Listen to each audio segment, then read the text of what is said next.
И вот конечный результат.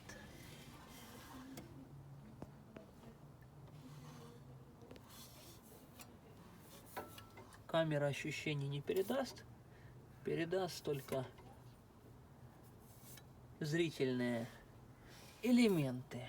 Но я думаю, и вот этого уже будет вполне достаточно, чтобы отработанные газы выходили все.